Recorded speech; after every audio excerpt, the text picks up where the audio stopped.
Pronto, muito bem. Então, vamos ao estudo de caso, né? Então, assim, eu vou estar lendo ele aqui, porque teve muita gente que pode ser que ainda não tenha visto. Quem é que está com ele aí para me ajudar na leitura também dele? Quando a gente começar a ler, a gente vai estar fazendo algumas considerações e vocês vão lembrar da repercussão que esse caso teve na época, né? Então, quem é que pode ser meu coadjuvante na leitura? Eu começo e depois eu repasso para um colega. Quem foi que falou aí? A Maiara, tá? Eu tô com ele aberto aqui. Ô, Maiara, então pronto. Eu leio uma parte e você vê outra, e quem quiser depois, porque ele é um textozinho assim, bem grandinho, tá, gente? Tá? Então, vamos lá. Quem tá com o caso em mãos, acompanha, tá certo? Professora, eu não tô com ele em mãos porque eu tô no celular. Se tiver como abrir e ficar ouvindo, tá? Que a gente vai estar discutindo ele aqui, tá certo? Pra gente ver a questão das decisões, tá certo? Então, gente, qual foi o estudo de caso que a gente trouxe para análise, tá certo? O estudo de caso da pílula anticoncepcional microvilar do laboratório Schering, né? Tanto é que o tema é assim, microvilar, o anticoncepcional de farinha da Schering, tá? Então, vamos lá. A multinacional farmacêutica Schering do Brasil produz o anticoncepcional microvilar, muito utilizado pelas brasileiras de classes sociais menos favorecidas por causa do preço, pouco mais de R$3. Detalhe, esse texto foi feito, deixa eu ver aqui se tem aqui a data, não sei se esse valor, não tem a data aqui, mas é só para vocês verem que na época era esse valor, é provável que hoje não seja mais esse custo, tá? Então, retomando, pouco mais de R$3. Em 1998, foram comercializados lotes de comprimidos de microvilar feitos de farinha. Em consequência disso, muitos usuários do produto começaram a se queixar de que o remédio não estava produzindo o efeito desejado. Engravidaram, mesmo tomando regularmente o anticoncepcional. A empresa. A Schering AG foi fundada em 1871 em Berlim, na Alemanha. Em 2002, estava colocada entre os 25 maiores laboratórios farmacêuticos do mundo, com vendas mundiais que superaram os 5 bilhões de euros. Com mais de 130 anos de história, a Schering AG englobava 140 empresas coligadas e subsidiárias presentes em mais de 130 países, empregando 23 mil colaboradores. Essa força de trabalho e os investimentos em tecnologia, pesquisa, desenvolvimento de novos medicamentos colocavam a companhia na liderança mundial nos segmentos de controle da fertilidade e de meios de contraste para diagnósticos por imagem. A empresa também atuava de forma destacada nos setores de dermatologia e de produtos terapêuticos para doenças graves. Agora ele vai contextualizar a Schering no Brasil. Schering no Brasil. O ano de 1923 marcou a chegada da Schering ao Brasil, a partir da inauguração de uma sede no Rio de Janeiro, uma das primeiras subsidiárias da Schering fora da Europa. O grande salto aconteceu em 1954, com a decisão de transferir sua sede para São Paulo e de iniciar a produção local de medicamentos. A construção da fábrica em 1958 e o lançamento do seu primeiro contraceptivo oral no país em 1961 marcaram uma nova fase de expansão nos negócios da companhia. Localizada na região sul da cidade de São Paulo, era a segunda maior fábrica da Schering no mundo, em capacidade produtiva, superando 80 milhões de unidades por ano, num espaço de 6 mil metros quadrados de área construída. A operação no Brasil é uma das 10 mais importantes da Schering em todo o mundo e representa cerca de 50% das vendas da companhia na América Latina. Entre 1995 e 2002, a fábrica de São Paulo exportou mais de 100 milhões de dólares. empregando 800 colaboradores. A Schering foi o laboratório farmacêutico que mais cresceu no país em 2001, ocupando a 10ª posição no ranking das maiores empresas farmacêuticas do Brasil. Ou seja, gente, a gente pode perceber que é um laboratório, né, que já existe há bastante tempo, que tem credibilidade, né, tá? Então, a gente vai entender agora o que aconteceu com essa pílula anticoncepcional Microvilar. A Schering e o Microvilar. O principal produto da Schering é a pílula anticoncepcional Microvilar, a terceira droga mais vendida no Brasil, cerca de 14 milhões de unidades, perdendo apenas para o Cataflam e a Novalgina. É, de longe, o anticoncepcional mais consumido do país. Produzido à base de hormônios femininos, estrógeno e progesterona, o Microvilar foi lançado no mercado em 1985. Passou a ser adotado pela classe médica como contraceptivo mais popular para a maioria das mulheres brasileiras. Em 5 anos, ultrapassou os mais vendidos até então, que era o Ginera e o Triquilar, e atravessou toda a década de 90 em primeiro lugar nas vendas. Em 1998, porém, a Schering sofreu uma denúncia contra o Microvilar, abalando significativamente sua imagem e tendo como consequências desastrosas em suas vendas. Prepara que já eu te passo o bastão, tá certo? Microvilar de farinha.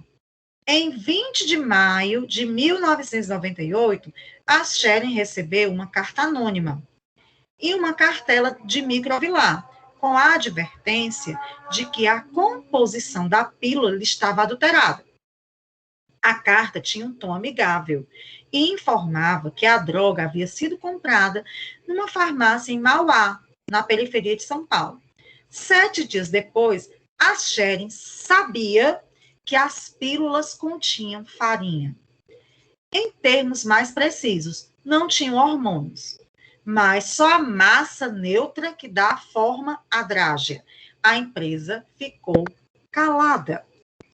No primeiro dia, 1º de junho de 1998, a comerciante Maria Aparecida Gonçalves, de 35 anos, informou ao laboratório que, apesar de estar tomando Microvilar, engravidara. Nos dias seguintes, mais 2 mulheres fizeram a mesma queixa. Todas compraram a droga em Mauá, e 2 delas eram primas. A Schering continuou calada, descumprindo as normas da vigilância sanitária que obrigam os laboratórios a notificar imediatamente situações desse tipo. No dia 19 de junho, lembrem que dia 20 de maio elas receberam uma carta, Então, cerca de um mês depois, no dia 19 de junho, quando o caso das pílulas de farinha já chegara ao conhecimento da reportagem do Jornal Nacional, o laboratório deu queixa à polícia e notificou a vigilância sanitária. Sustentou que havia sido furtado um lote de embalagens do Microvilar. Fez isso com 29 dias de atraso em relação à primeira denúncia anônima. Vamos lá, minha querida, me ajuda aí, que eu já vou tomar uma aguinha. Vamos lá, Maiara. O que teria acontecido, segundo a empresa? Entre 12 de janeiro e 21 de abril desse ano, a Schering testou uma nova embalagem usando pílulas de teste, feitas de farinha, chamadas pílulas bocas, que mais tarde foram remetidas para outra empresa, para incineração. A empresa supõe que uma quantidade de cartelas foi roubada e vendida a algumas farmácias. O laboratório não dispõe de prova de que houve furto, assim como não sabe quando aconteceu ou quantas cartelas sumiram. O presidente da Schering, Rainer Bitzer, acho que é assim, sonegou informações à Rede de Defesa da Saúde Pública. Pior, em nenhum momento mobilizou a empresa para prestar assistência às mulheres que engravidaram. Somente um mês depois do recebimento da carta anônima e um dia após a denúncia ser veiculada no Jornal Nacional, o laboratório resolveu sair do silêncio. prestou aos consumidores as informações que devia através de um comunicado intitulado Ocorrências com Microvilar. O comunicado informava os números das embalagens que não deveriam ter sido comercializadas. O comunicado não ia direto ao problema. Em nenhum momento informou que havia embalagens de Microvilar com farinha no lugar do hormônio e sugeriu que as mulheres que estavam tomando Microvilar deveriam usar método de barreira, ou seja, a camisinha. Outro comunicado, desta vez das empresas produtoras de medicamentos, diz que a Schwerin estava sendo condenada prematuramente, sem que sua culpa tivesse sido devidamente comprovada. Investigações feitas pela polícia, imprensa e órgãos da vigilância sanitária, logo em seguida a divulgação do caso, revelaram a grande escala de roubo, falsificação e distribuição clandestina de medicamentos no Brasil. Entre falsificações e roubos, a indústria farmacêutica tinha prejuízos anuais por volta de 800 milhões. Problemas na produção.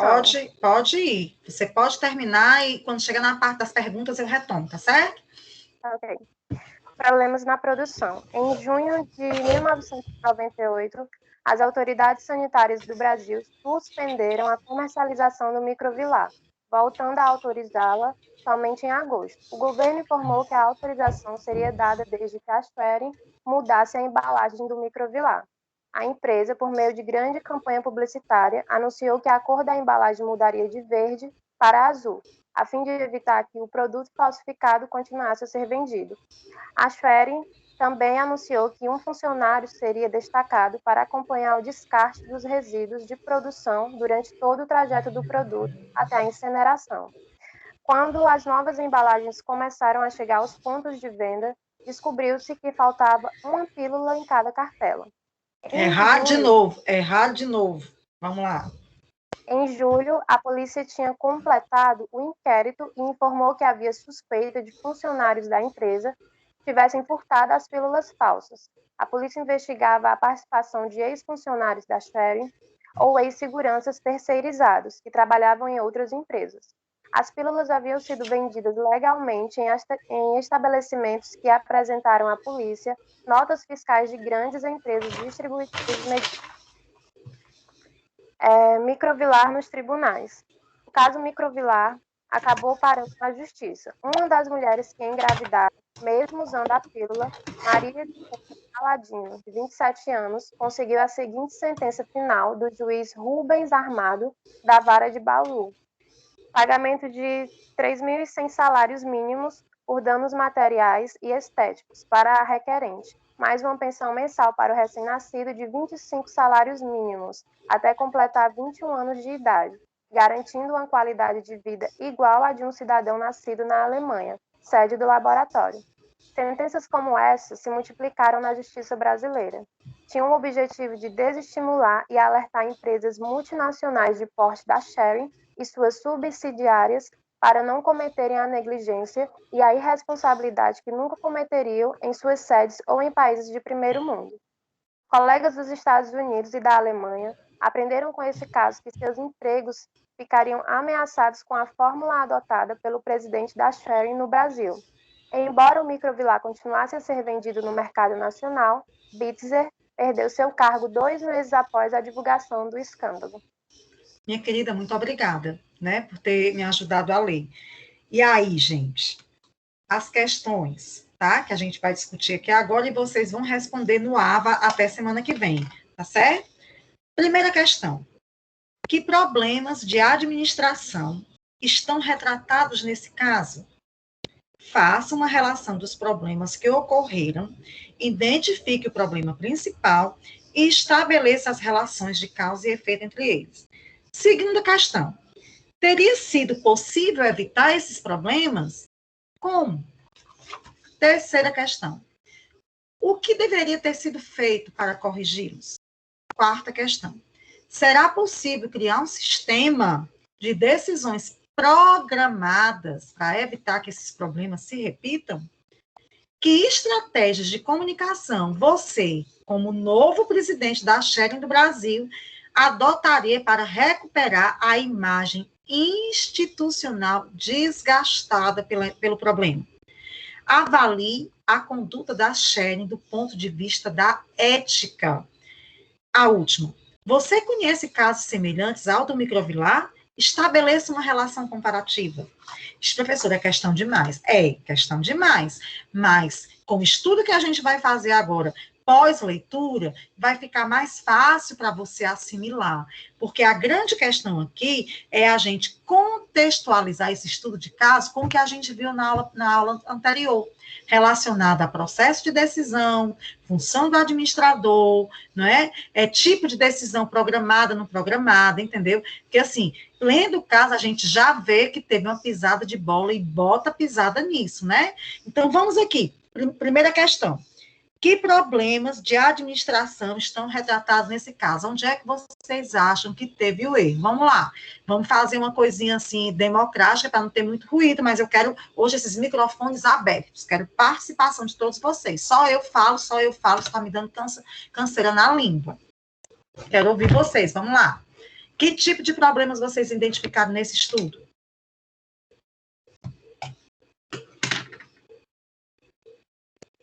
Vale-me Deus.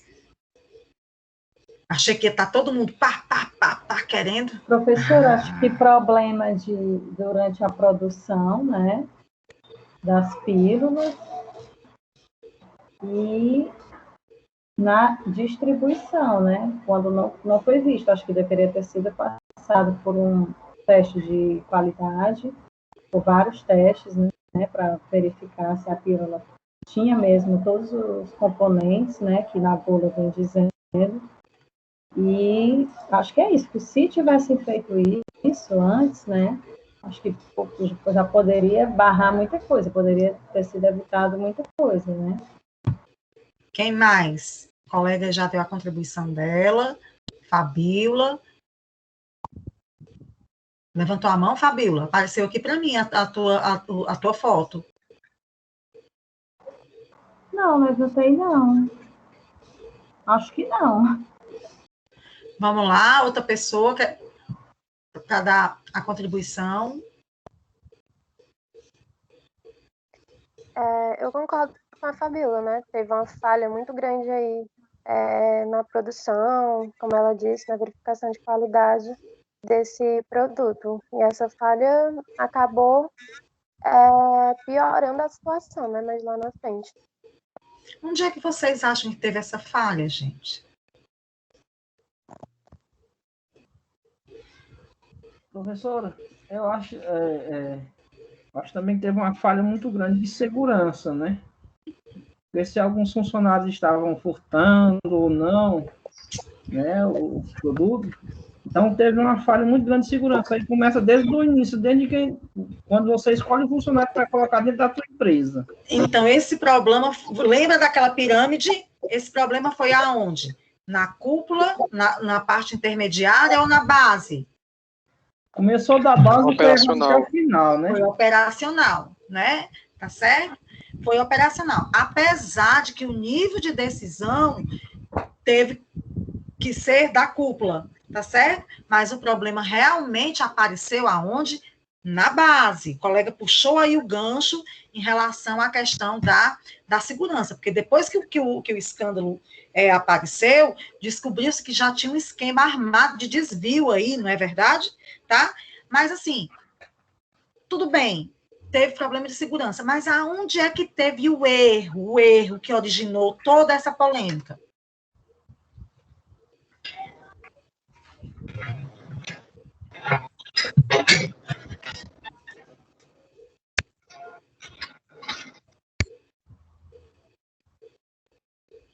Cadê, meu povo? Ó, aqui, bem no comecinho do caso, fala assim, ó. Cadê?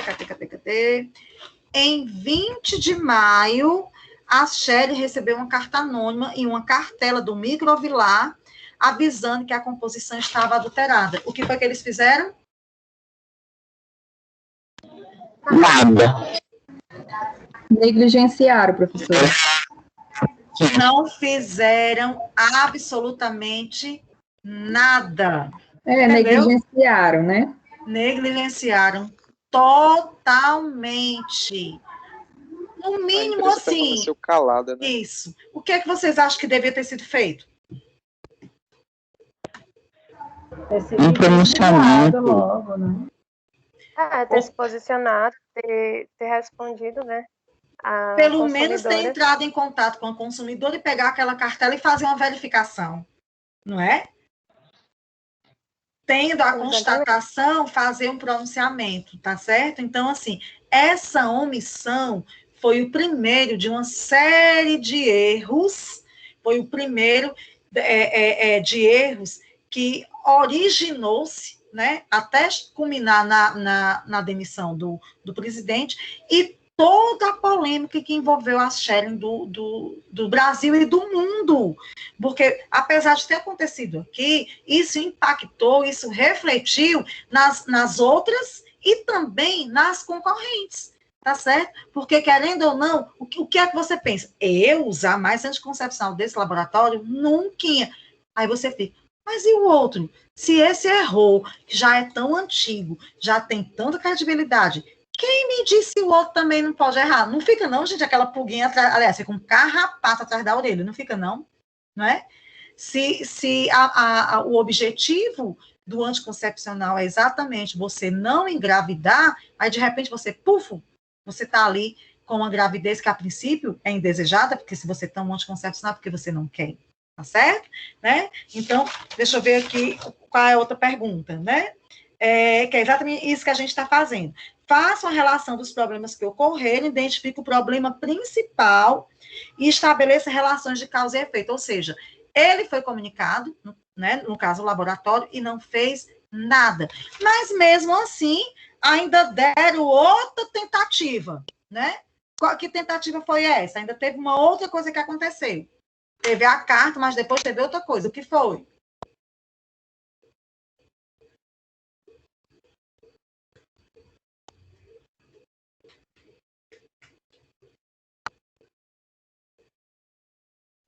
Acho que uma denúncia, né, professora? Acho que teve uma denúncia, é isso? Teve uma pessoa, né, que informou que mesmo tomando engravidou, tá certo? Cerca de 10 dias depois, tá? Aí o que foi que aconteceu? Em seguida, mais 2 mulheres primas fizeram a mesma queixa. Gente, eles tiveram 4. Tiveram a carta anônima, tiveram a denúncia da comerciante, e em seguida, mais 2. Num espaço de menos de um mês, tá? E eles não fizeram absolutamente nada, tá certo? Então, assim, essa sequência de erros, essa essa não tomada de decisão provocou a consequência, né, do caso, do desenrolar do caso, tá certo? Porque, de acordo aqui com o estudo, na hora que acontece um evento, um fato dessa natureza, o laboratório, além de se pronunciar, ele tem que comunicar a vigilância sanitária, ele tem essa obrigação. O que foi que ele fez? Nenhuma das coisas. Quando o caso chegou na esfera nacional, do Jornal Nacional, foi que no dia seguinte eles tomaram alguma atitude. Mas o que é que vocês acham? Vocês acham que a partir do momento em que chegou na mídia, né? Naquela época não tinha ainda o Facebook, o Instagram, como tem hoje, porque o caso foi contextualizado em 98. Mas vocês acham que isso serviu para desgastar a imagem da empresa, do laboratório? Com certeza. Com certeza. Né? Com certeza. Serviu porque é mídia, né? E outra coisa, as pessoas ficam na dúvida, né? Segunda questão, teria sido possível evitar esses problemas? Sim. Sim. Como, né? Como? Tomar todos os cuidados, né? Tomar os cuidados, notificado a vigilância sanitária, né? Ter dado importância, ter dado um retorno para essas mulheres que denunciaram, a princípio, no primeiro momento, né? Não esperam que dessa repercussão toda, né? Por se tratar, talvez, na cabeça deles, né? De pessoas de classes sociais menos favorecidas, eles acharam que não ia ter tanta repercussão. Ou ao E aí, pouco, acaba sendo. isso. Chegam, menina, isso é conversa, eles lá vão atrás disso. Aonde tem mais um, cabe dois, não é? Tá? Mas, gente, eles falharam naquilo que eles se propuseram, que é exatamente evitar a gravidez, entendeu? Então, isso, independente de classe social, é muito sério, é muito grave, principalmente nessas classes sociais menos favorecidas. Muito desses anticoncepcionais são fornecidos gratuitamente pela saúde do município, pela saúde do estado, entendeu? Exatamente o quê? Que é um controle de natalidade, tá? Tá? Então, assim, foi uma coisa muito séria, foi uma coisa muito grave, né? Então, assim, o que deveria ter sido feito para corrigir esses erros? Vocês já verbalizaram aqui alguns, mas vamos falar para a gente ir pontuando as questões do caso. O que é que deveria ter sido feito para corrigir? Tem gente que está só anotando para poder responder, né? No AVA.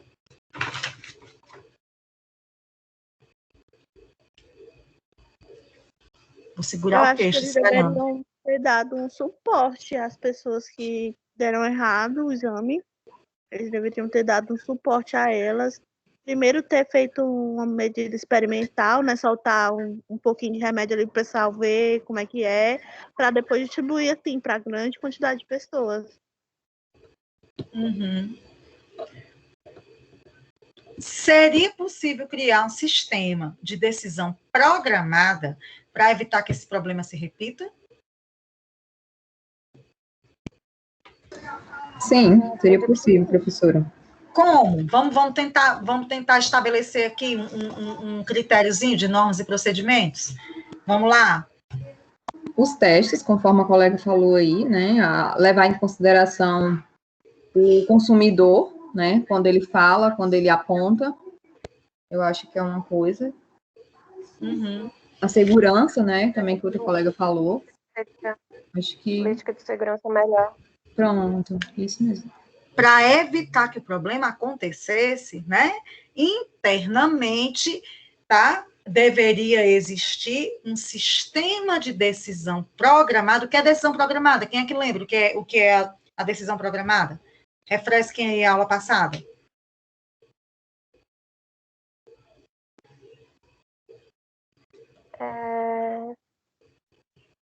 Algo que já foi decidido ali internamente para que quando aconteça algum tipo de problema, vamos supor como esse, eles já possam conter esse problema, né? Ser resolvido. Exatamente. Por exemplo, decisão programada é quando é uma situação rotineira, uma situação que acontece com uma certa frequência, tá certo? Então, assim, vamos para a escala de produção, né? Vamos, porque depois descobriram o quê? Que estava tendo furto, que estava tendo roubo, que estava tendo uma série de coisas. Então, o que é que pode ser feito em termos de escala de produção para ter um controle melhor, uma supervisão melhor relacionada à questão da segurança? Aí você faz ali um checklistzinho ali, né? Para que se acontecer alguma coisa diferente daquela situação que se espera, você já tem as normas e procedimentos de como deve decidir, tá certo? Até mesmo num caso desse, tá? Mesmo sendo uma repercussão ao nível de tomada de decisão na cúpula maior, mas aí, ó, nós tivemos uma denúncia de carta anônima. O que é que a gente tem que fazer? Entendeu? Tá? Mesmo sendo uma coisa que espera que não aconteça, que seja inusitada, mas deve-se ter um procedimento. Em caso de acontecimento, devemos entrar em contato com a pessoa, devemos comunicar à vigilância sanitária, tá certo? Né? Então, assim, não que seja uma coisa rotineira você ter remédio errado com frequência, mas em casos de acontecer, você já sabe como agir.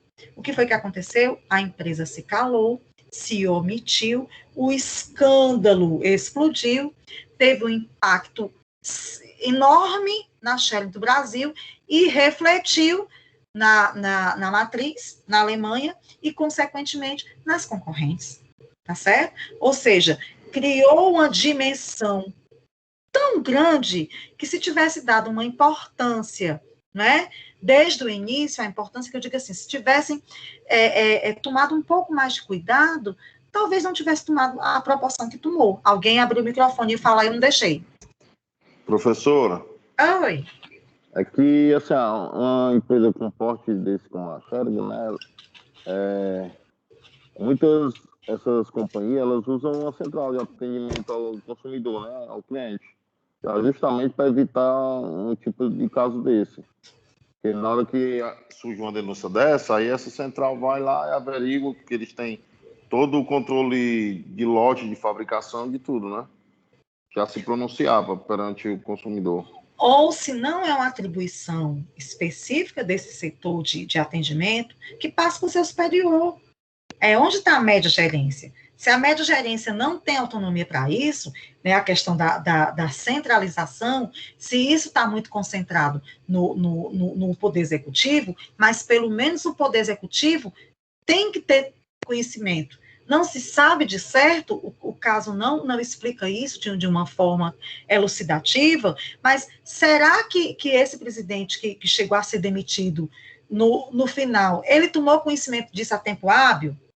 A gente não tem, não explicita aqui, né? Para onde essa denúncia anônima chegou, né? Será que realmente percorreu esses canais de ouvidoria ou de acesso pela central de atendimento? Não é muito claro, mas assim, ou seja, chegando a você, independente se você é executivo, gerente, operário, central de atendimento, mas chegando a você a informação, ela tem que ser repassada para algum superior, entendeu? Você não pode guardar para si uma informação dessa natureza, até mesmo porque você precisa verificar se é procedente. Lembra da história que eu falei da qualidade da informação?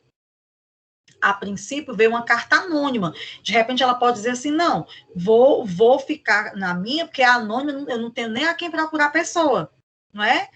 O problema está acontecendo, mas como é que eu vou investigar? Como é que eu vou averiguar? Ele podia averiguar internamente para ver se aquela situação realmente procedia, já que não tinha, a priori, como contactar com pessoas, já que a denúncia era anônima, mas pelo menos internamente merecia uma verificação, né? Aí o que foi que aconteceu? Foi feita uma nova denúncia, dessa vez a pessoa se identificou. Opa, veio uma carta anônima, agora veio uma pessoa com o mesmo problema. Então, mais um motivo de verificação. A empresa calou-se. Até que vieram mais duas pessoas, primas, por sinal, com o mesmo problema, que se identificaram. Tá? E eu fico me questionando, será que se não tivesse chegado ao Jornal Nacional, eles teriam tomado alguma providência? Sim, de uma forma imediata que eu falo, a sequência de ser veiculado no jornal, no dia seguinte eles começaram a tomar as providências, entendeu? Né? Então, o imediato que eu falo é no sentido de imediatamente a veiculação no Jornal Nacional. Né? Então, assim, será que se não tivesse sido veiculado, eles teriam respondido de uma forma tão imediata? Talvez não. Pela forma como eles negligenciaram desde o início, entendeu? Né?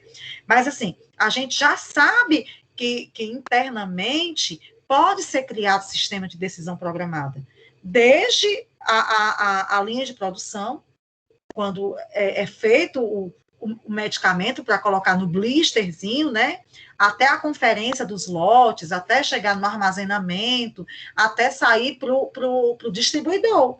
Tá certo? Isso são coisas que podem ser feitas, que poderiam realmente já existir normas e procedimentos para isso. Mas será que tinha alguém supervisionando? Depois soube-se que não, né? Que era um esquema que já estava montado já de muito tempo envolvendo outras pessoas, possivelmente ex-funcionários, tá? Agora, o problema aconteceu, a bomba estourou. Que estratégias de comunicação, né? O presidente foi demitido, entrou um novo presidente. Então, que estratégia de comunicação esse novo presidente poderia ter pode adotar para recuperar a imagem da empresa? Porque, gente, aí é que é complicado, tá certo? Porque a credibilidade foi arranhada, a credibilidade foi desgastada.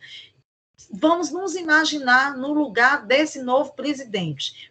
Que estratégia de comunicação a gente poderia fazer para fazer com que essa credibilidade perdida, ou arranhada, ou trincada, seja reconquistada? O que é que vocês fariam?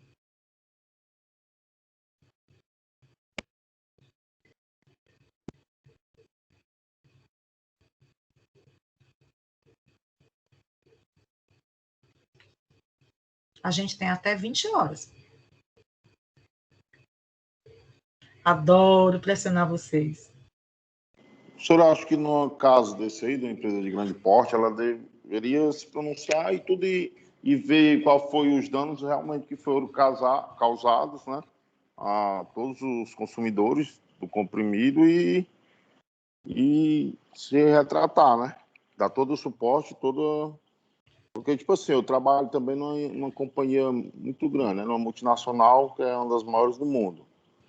Aí vive acontecendo esses casos, né? Vou dar um exemplo aqui, tudo que os próprios clientes, às vezes, ele liga, apareceu um negócio, foi encontrar um negócio desse dentro da garrafa aqui, ó. Tudo aí, tipo assim, aí algumas empresas, assim, acham que são pessoas aproveitadoras, essas coisas assim, né? Existe muito disso também, por ser uma empresa de grande porte, existe também aqueles aproveitadores, se aproveitam da oportunidade e tudo para estarem tudo lançando um processo, tudo na companhia e tudo essas coisas assim.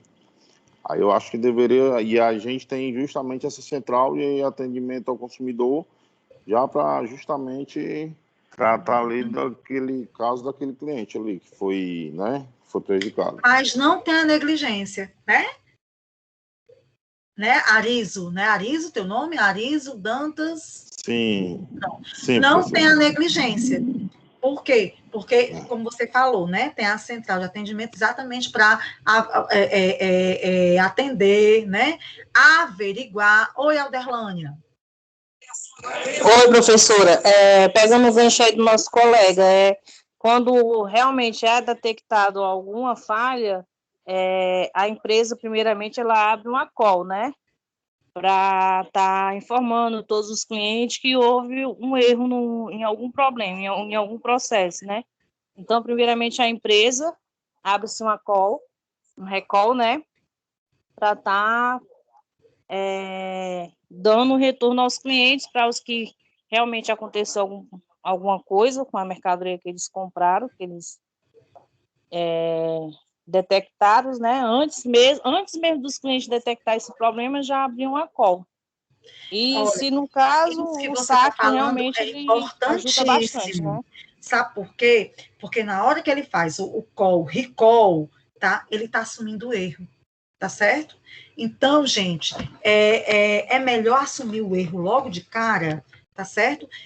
Informando o que aconteceu, do que se calar e ter, né, a proporção toda que teve. Tá? Eu vejo muito, pelo menos eu via, hoje eu quase não vejo mais TV, mas sempre aparecia de ramos automotivos, né? A Renault, né? Avisando uma falha no equipamento tal, e convidando os clientes a voltar e dando assim um prazo, tá? Não muito elástico, né? Porque senão pode dar problema e depois a pessoa pode vir até ter uma consequência mais séria.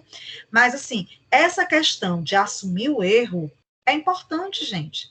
Tá certo? Porque no que você assume o erro, você está chamando as pessoas. O que é que deveria ter sido feito? Anunciar, né, que teve um lote tal, que foi desviado com pílula de farinha, que as pessoas que tivessem com essa cartela parassem de tomar, procurassem a empresa, a farmácia onde tinha comprado para substituir, né, ou seja, assumir o erro, fazer esse recall.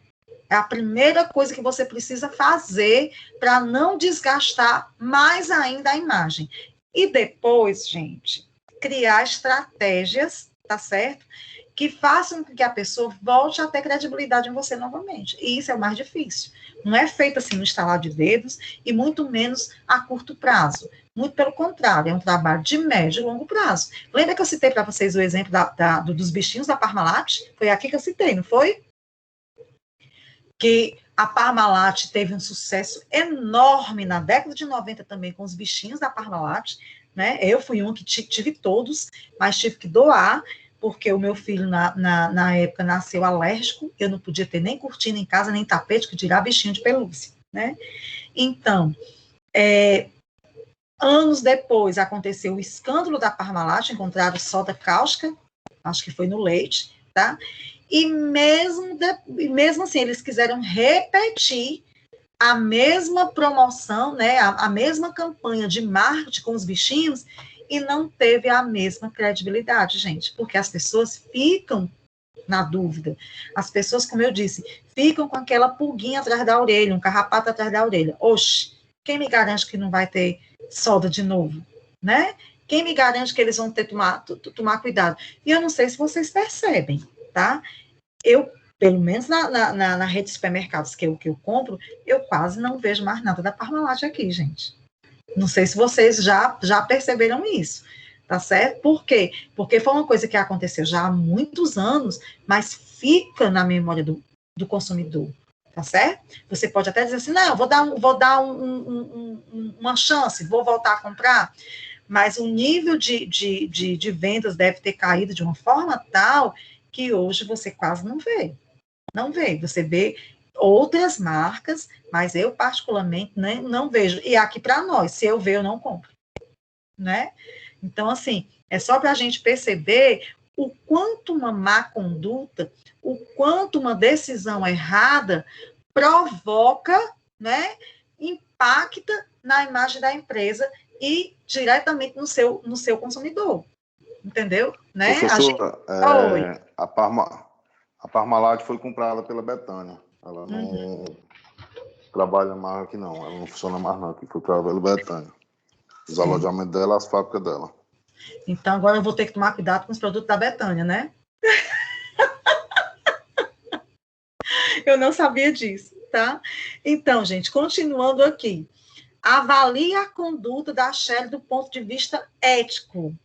Primeiro, vamos definir o que é ética. Quem é que pode me dizer o que é ética? Se a gente tem que analisar o caso do ponto de vista ético, a gente tem que saber o que é ético. O que é que vocês acham que é ética? Me digam aí. Não precisa ser um conceito ao nível de prova, né? Mas, assim, o que é ética para você? Todos nós temos um conceito internalizado disso. O que é que você acha que é ética? Professora, eu acredito que seja ter uma boa conduta. Show! Boa Fazer conduta. o que é certo, né? Fazer o que é certo. Muito bem, né? Tá? Eu, particularmente, o meu conceito de ética é muito parecido com esse de vocês. Pode dizer, Mauro. Em outras palavras, né, professor? É ser responsável, né? Pelo seu erro ou pelo seu acerto. Isso é ser. Muito bem, muito bem. Eu costumo dizer assim, o que é ser ética para mim? Fazer o que é certo quando não tem ninguém olhando. Isso é o que eu trago para mim. Por quê? Porque muitas vezes a gente faz o que é certo, porque a câmera está ali olhando se você está levando alguma coisa para casa, porque seu chefe está ali de olho em você, entendeu? Né? Tem gente na rua que vai ver você abrindo um carro, fazendo alguma coisa. Assim, são exemplos. Então, assim, ética é conduta, ética é fazer o que é certo, ética é ter responsabilidade, beleza, é tudo isso quando não tem ninguém olhando, porque a ética está aqui, gente, aonde? Na nossa consciência, né? Então, assim, você fazer o que é certo quando está todo mundo olhando, né? Você está ali toda coquete ali, né? Tá? Tô fazendo o que é certo, tá certinha, bonitinha. Sim, e quando não tem ninguém olhando? Você faz o que é certo, tá? Então, ética é tudo isso realmente que vocês colocaram, né? São as regras de conduta, moral, certo? É como a gente vai se portar em determinada situação. Tá? Tem a ver com a questão da moralidade e do nosso caráter também, tá?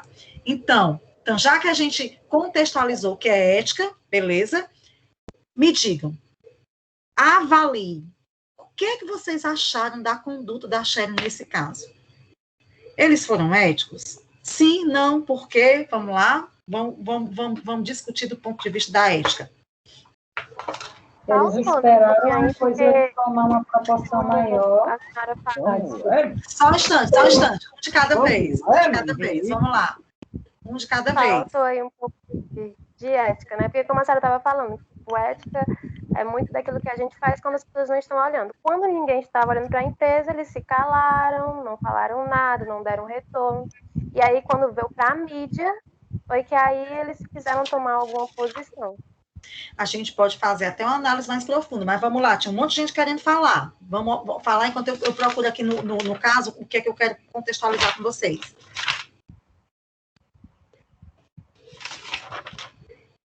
Cadê, meu povo?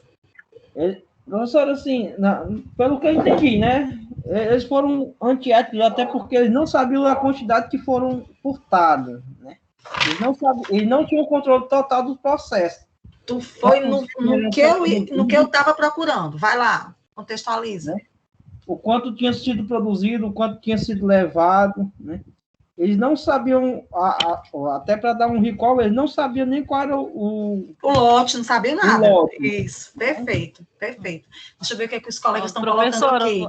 Oi, meu amor, diga. Professor, no tanto como eles não tiveram éticas, eles foram negligentes, porque se calaram, omitiram, né? Ficaram na deles e esperaram alguma coisa acontecer lá na frente para depois tomar um posicionamento.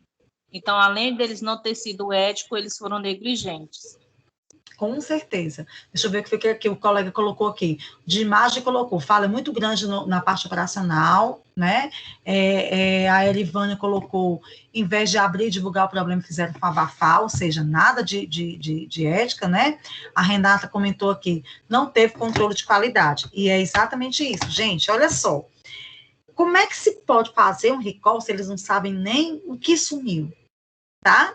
Então, a falta da ética, a falta do compromisso, do comprometimento, começou lá na produção, entendeu? Ou seja, a falta de atenção, a negligência começou daí, porque assim, o caso é muito voltado para a questão do escândalo, né? Quando o escândalo aconteceu. Mas se a gente for perceber, eles já foram negligentes desde o início.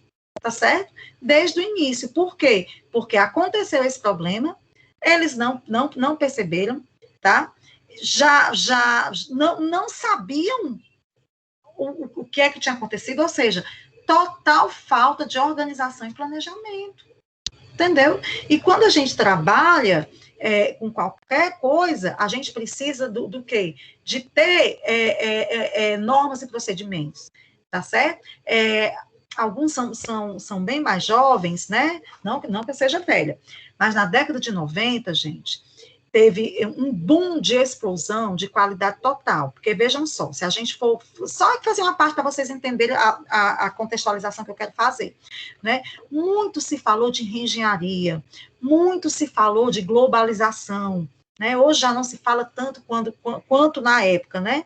Então, assim, foram conceitos advindos da qualidade total, tá certo? Então, foi o que aconteceu. Na década de 90, o mundo, de uma certa forma, ele explodiu com a globalização. O que era a globalização? Os mercados se abriram, as economias, né, propiciaram essa abertura, e vou dar um exemplo aqui de um computador. Esse computador que chega na sua casa, no seu local de trabalho, se você vai abrir, tá certo? As peças são fabricadas em partes do mundo diferentes, tá certo? Só assim para vocês entenderem o que é essa abertura de economia, o que é essa globalização. Então, isso favoreceu o quê? Uma competitividade, tá certo? Então, essa competitividade entre países, tá certo? Fez com que nós aqui do Brasil ficássemos um pouco atrás. Atrás em quê? Porque depois disso foi que se começou a investir em tecnologia, em aquisição de conhecimento, entendeu? Né? Então, assim, com essa abertura de mercado, com essa competitividade, com essa concorrência de forma global, nós ficamos atrás por quê? Porque nós tínhamos pessoas desqualificadas, as empresas ainda estavam engateando nesses procedimentos de normas, né? Então, era muito na moda você ter uma certificação da ISO 9000, tá certo? O que era isso? Uma empresa que ia fazer uma espécie de auditoria na sua empresa, para que você pudesse ter padrões internacionais para competir com empresas de outro país. Então, ela ia fazer uma espécie de auditoria para saber se você estava tendo normas e procedimentos adequados, tá? E essa auditoria, quando você passava por ela, ela te dava um selo, como se fosse um certificado, a certificação. Então, começou com a ISO 9000. Vocês acham que uma empresa do porte da Shed não tinha essa certificação, gente? Não teve essa auditoria? Eu acredito que sim. Eu acho que o que faltou mesmo foi acompanhamento. Tá? Por quê? Porque na década de 90, quando se falava muito em qualidade total, toda empresa, tá certo, queria ter essa certificação ISO 9000. Era estratégia de marketing, de divulgação. Olha, uma empresa certificada, uma empresa ISO 9000, era uma empresa que tinha normas e procedimentos condizentes com o mercado. E isso daí, gente, não era só com produto, não. Era também com estratégias de relacionamento com o cliente, era com estratégias de políticas internas de recursos humanos, entendeu? Ou seja, era mais ou menos hoje como é que tem hoje as melhores empresas, é uma siglazinha que é a melhor empresa para trabalhar, que hoje tem, eu vou já me lembrar e falo para vocês. Então, na época, isso era a certeza de que era uma empresa comprometida, entendeu? E foi uma coisa que se disseminou no mundo inteiro, que todo mundo tinha certificação ISO 9000. Então, quando todo mundo nivelou, o que foi que aconteceu? Agora a gente vai passar para 9001. E foi 9001, foi 9002, até que as empresas, de uma forma geral, eu estou generalizando, mas as empresas, de uma forma geral, elas entenderam que elas precisavam estar num nível de competitividade tal, porque elas estavam agora concorrendo com multinacionais. Foi o que o colega acabou de falar, ele disse que trabalha numa multinacional. Na década de 90, teve redução de impostos locais, foi quando se teve mais empresas vindo de outros países para se instalar aqui, né? Em contrapartida, foi quando começou também o desenvolvimento, né, o incentivo ao estudo, à qualificação. Quem tinha conhecimento nessa época ganhou muito dinheiro, né?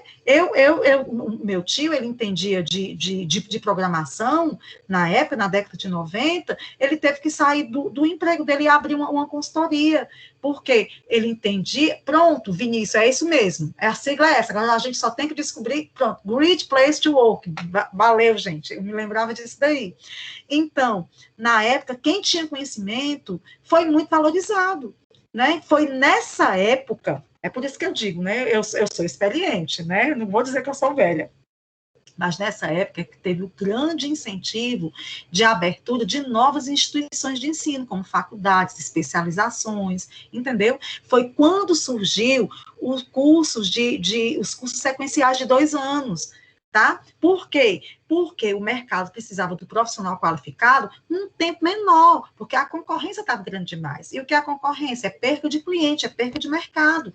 E tudo isso aconteceu na década de 90, gente, né? Então, trazendo de volta para o caso, eu fiz essa contextualização todinha para vocês entenderem. Será que esse laboratório conhecido, renomado mundialmente, não tinha essas certificações, se isso aconteceu no final da década de 90, em 1998? Com certeza tinha. Tá? Deve atender aos padrões internacionais, porque quando você mexe com saúde, né, com laboratório, com farmacêutica, com certeza deve ter critérios altamente rigorosos, e mesmo assim falhou, né? Se a gente for observar, falhou, né? Então, assim, essa conduta ética não existiu. Tá certo? Acabou sobrando para o presidente? Sim, porque alguém tinha que sair, tá certo? Mas se você for fazer uma análise mais profunda, o erro não foi ao nível de presidência, tá certo? Né? O erro já veio da base, dessa falta de planejamento, dessa falta de observação, entendeu? Então, assim, nós que estamos aqui no curso de administração de processo gerencial, que somos gestores, nós temos que estar preocupados com o que acontece na base. Eu acho até que eu já comentei aqui com vocês, um programa que passava no Fantástico, aonde o chefe ia disfarçado para as empresas, né? Eu adorava aquilo dali. Não sei por que acabou. Por quê? Porque quando você está lá em cima, na cúpula, você tem uma ideia, você tem uma visão, tá certo? Você lança uma estratégia, você lança uma meta, mas quando ela passa pelo nível tático do planejamento, que vai transformar aquela meta numa linha de ação para o operacional executar, gente, tem muita coisa nesse percurso, entendeu? Então, assim, muitas vezes você planeja, você traça uma meta, mas que quando chega na base, ela já passou por mudanças que muitas vezes você que planejou, você não conhece, entendeu? Então, aí fica a lição, né? Para nós que vamos ser administradores, alguns já são, ou se não são, podem ser atores coadjuvantes no processo de uma decisão na empresa onde vocês estão, né? Eu acho interessante isso, porque hoje, como se fala muito em descentralização, em delegação e dar autonomia para os funcionários, eles têm a oportunidade de dar suas opiniões, né? Então, a primeira coisa a ser feita, não negligenciar, acompanhar o processo, ver como é que está, né? Porque se a gente não acompanha, pode ter erros grosseiros, erros gravíssimos, como esse que aconteceu, da falta da fiscalização na produção.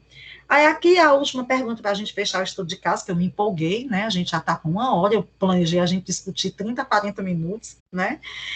Mas assim, você conhece casos semelhantes a esse? Faça uma relação comparativa, né? O que a gente pode falar em termos é o da Parmalat, que já foi até falado. Mas caso vocês conheçam algum outro, vocês podem estar citando, respondendo isso lá no AVA, tá? Mas aqui na nossa aula, alguém lembra, alguém conhece algum caso semelhante que tenha tido uma repercussão e perca de clientes por algo parecido?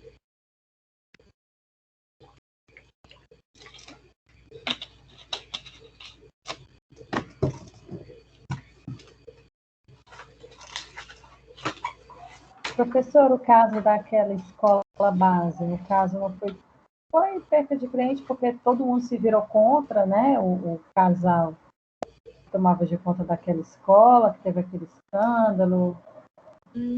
A senhora lembra da escola base? Eu acho que eram japoneses, chineses, os donos, né? E depois se descobriu que não era nada daquilo, né? Que eles foram até inocentados, né? Mas, os colegas Vanessa e Vinícius estão colocando, eu queria que verbalizasse para todo mundo ouvir, tá? Depois que a colega terminar. Desculpa, viu? É só para pedir a contribuição deles. Não, era só isso mesmo. Vamos lá, Vanessa e Vinícius, lembrem os casos. Só esses 2 casos aí a gente vai para o conteúdo.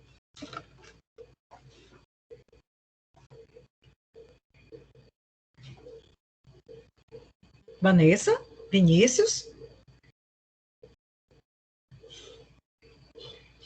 Você está colocando o fone. Ah, desculpa. É porque eu sou agoniada.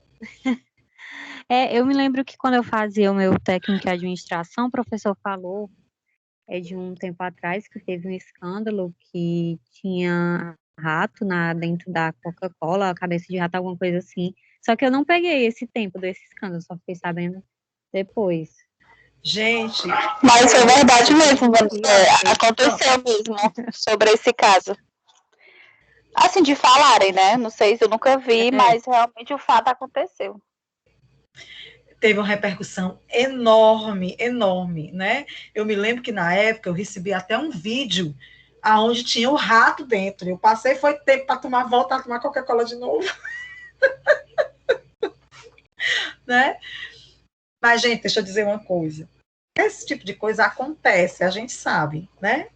Na Coca-Cola, em outra empresa de engarrafamento de bebidas, entendeu? Então, assim, aí é que faz com que a gente precise ter uma supervisão mais acirrada, né? Porque, assim, olha, voltando aqui, por exemplo, da Coca-Cola, repercutiu, mas não teve tanta perda, porque a Coca-Cola está aí, gente, vendendo horrores, né? Eles têm não teve tanta perda como a Parmalat, né, professora? Isso, porque até hoje ainda bebo Coca-Cola, Deus me perdoe. Mulher, vai perdoar todos nós, porque eu vou lhe dizer uma coisa, ô bicha boa, viu? Pode ter o que for lá dentro, mas com certeza tem alguma coisa que faz com que a gente fique viciado, porque, olha, eu estava até comentando ontem com uma colega minha, né? Tem certas, só um minutinho que já tu fala, tem certas comidas que pedem Coca-Cola. Por exemplo, negócio de tomar pizza com suco, me perdoe quem toma pizza com suco, eu acho uma opção saudável, eu acho legal, eu acho bacana quem toma suco, yes, mas pizza, gente, pede uma Coca-Cola. Com certeza, né? Então, assim, para a gente ver a força da marca, né? Vinícius, fala aí do exemplo do Carrefour, depois o Ramon colocou aqui Impacto Zero, eu entendo que o Impacto Zero na Coca-Cola, tinha uma pessoa aí que abriu o microfone e eu atropeladamente não permiti, mas vamos falar... Cajuína, professora. Olha, eu não sou muito boa. Eu gosto de cajuína, mas entre as duas eu ainda prefiro a Coca. Pizza com café, professora. Cada um tem o seu gosto, eu respeito todos os gostos, né? Mas para mim, pizza é com Coca-Cola. O meu marido é que tem uma arrumação. Guaraná Antártica, adoro Guaraná Antártica, amo. Mas para mim, como eu falei, determinadas comidas têm suas bebidas fixas, e pizza para mim é Coca-Cola, para depois a gente dar aquele arroto. Né? Vinícius, fala aí do caso do Carrefour que você citou aí. Lembra aí pra gente? Boa noite, professora. O caso do Carrefour que eu me referi foi aquele rapaz que foi espancado e morto por alguns seguranças, e isso gerou toda uma onda de revolta na internet, né, nas mídias sociais, e claro que o impacto não foi lá essas coisas, mas houve algum boicote, né, por parte de algumas pessoas, principalmente por parte da população negra, né, por conta de ser no Dia da Consciência Negra, né, se eu não me engano. Se eu estiver errado, me desculpa. Acho que foi no Dia da Consciência Negra. Foi no Dia da Consciência Negra e foi um rapaz negro que foi morto, né? Então isso gerou uma revolta muito grande, né? E alguns boicotes, né? Só que, claro, a Carrefour é uma multinacional, né? E não gerou o impacto que deveria ter gerado, né? Então foi isso. Foi esse caso que a pessoa morreu e eles deixaram ainda lá dentro e continuaram trabalhando como se nada tivesse acontecido. Eu me lembro que eu vi na internet alguma coisa parecida, que tipo assim, colocaram o corpo no local. Não, professora, aí foi em outro caso. Foi, né? Então, eu tô confundindo, então. Com o funcionário que prestava serviço. Pronto, foi outra coisa que me deixou também, eu digo, meu Deus do céu, a pessoa morreu, jogaram lá no canto, botaram um lençol por cima e continuou como se nada tivesse acontecido, né? Por isso que eu perguntei se era a mesma coisa.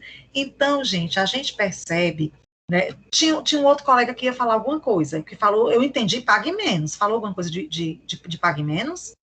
Ou eu entendi errado?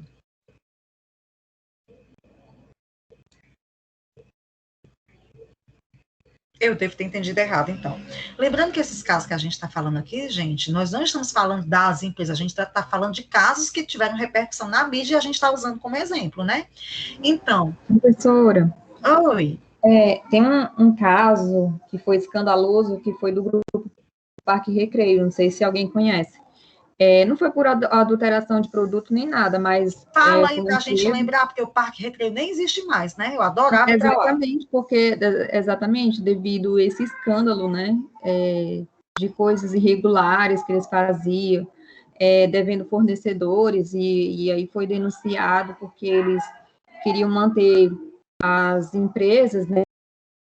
Com laranjas e tudo. Então, assim, teve muitas coisas assim, que a justiça entrou e descobriu que estava em nome de outras pessoas, eles escondendo, eles tinham, o Grupo Parque Recreio tinha outras empresas associadas, como a GAC, que era uma empresa de importação, né, de vinhos e coisas assim, porque eles tinham essas choperias, né, vendia vinhos, várias coisas. Então, eu lembro, eles fazem muita promoção de vinho. Foi aqui no Ceará a repercussão, mas fechou, né? Eles abriram falência da GAC, que é o grupo de importação, mas ficou funcionando a parte de alimentação, a churrascaria, pizzaria. E aí, só que eles começaram a trabalhar, abriram falência no grupo GAC, mas trouxeram tudo que era da GAC para dentro dos restaurantes, né? Para poder ainda manter essa empresa irregularmente, né? Então... a justiça descobriu, aí a justiça foi em cima, né, caiu em cima, e eles abriram falência, e foi bem escandaloso, saiu nos jornais daqui. Eu já participei de 2 confraternizações no Parque Recreio, um lá na Rui Barbosa, que eu acho que era a matriz, e outro que tinha aqui, perto do Via Sul, né? Sim. Gente, assim, é o Parque Sul, as minhas recordações são muito gastronômicas, né? Não foi à toa que eu reduzi o estômago, eu sempre fui muito glutona, mas aquele pudim do Parque Recreio, misericórdia. Conheço, professora, porque eu trabalhei no Parque Recreio da Rui Barbosa. Então você... Gente, aquele pudim... Trabalhava no delivery. Inesquecível. Quem não conheceu não sabe o que perdeu. Era ou não era? Eu conheci. Famoso. Não era o famoso pudim do Parque Recreio? Era muito famoso. Muitas vezes eu ia no Parque Recreio por causa do pudim.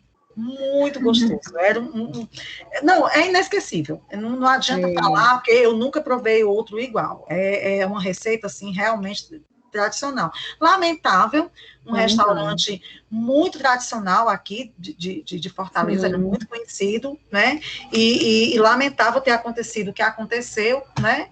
Aí a gente tá vendo aí um monte, né? Sadia, Perdigão, estão lembrando aí do papelão da carne moída, das empresas do Rio Grande do Sul, né? Tá? Frango contaminado com salmonela da empresa Sadia. Oxe, a gente vai lembrar de um monte, né? Se a gente for falar.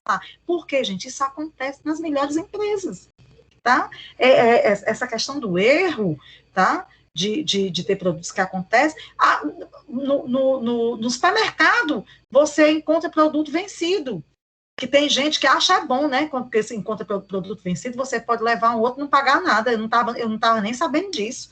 Um dia tinha uma senhora procurando, e eu disse, por que a senhora está procurando produto vencido? Eu disse, mas senhora, por que você faz tanta questão de procurar produto vencido? Não é porque se encontra o vencido, você pode levar o novo e não pagar nada. Eu não sabia disso. Lá vai eu procurar produto vencido com ela também. É verdade isso, professora. Eu não sabia. Professora, recentemente minha mãe passou por uma experiência de comprar num supermercado aqui, né, aqui pro lado da Aldeota, e quando ela chegou em casa, que ela percebeu que o produto estava ruim, ela voltou lá e ela trocou por outros produtos. Né? Assim, a parte não paga nada, né? De logo isso, eu não sabia disso. Então, assim, tem pessoas que vão exatamente cedinho no supermercado procurar produtos vencidos, exatamente para levar o novo e não pagar nada. Essa senhora disse isso para mim. Quem tem tempo para fazer isso, né, gente? Por quê? É obrigação do mercadinho, do supermercado, seja quem for, estar atento a esse tipo de coisa. Não é verdade? Né? Então, assim, a gente sabe que esses produtos, eles têm uma validade, mas a gente que é consumidor, quantas e quantas vezes eu compro um iogurte e está vencendo hoje, aí eu ainda tomo daqui a 3 dias, porque a gente sabe que esse prazo não vão fazer o que eu estou dizendo não, meu povo. A gente sabe que esse prazo de validade, ele existe por uma questão legal, de vigilância sanitária, aquela coisa toda. Mas se o produto ele está armazenado em condições adequadas, aqui em casa eu já tomei iogurte que venceu no 3º dia e eu não senti diferença. Mais do que isso, eu não utilizo, né? Então, né? Mas mesmo assim, é obrigação da empresa estar atenta a esse tipo de coisa, entendeu? Por quê? Porque o consumidor, ele leva...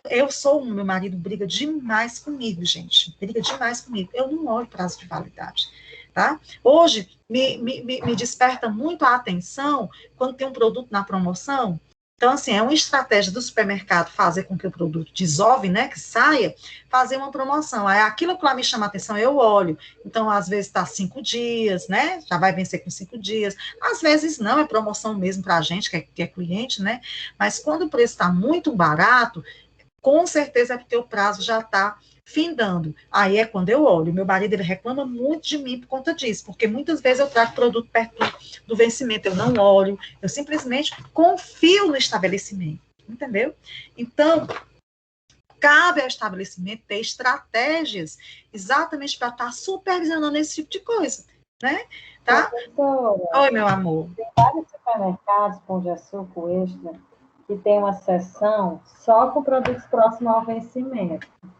Quando é produtos assim, de geladeira, né? Aí que separa Aí é tudo bem baratinho, professor, os Danete, que é tudo caro.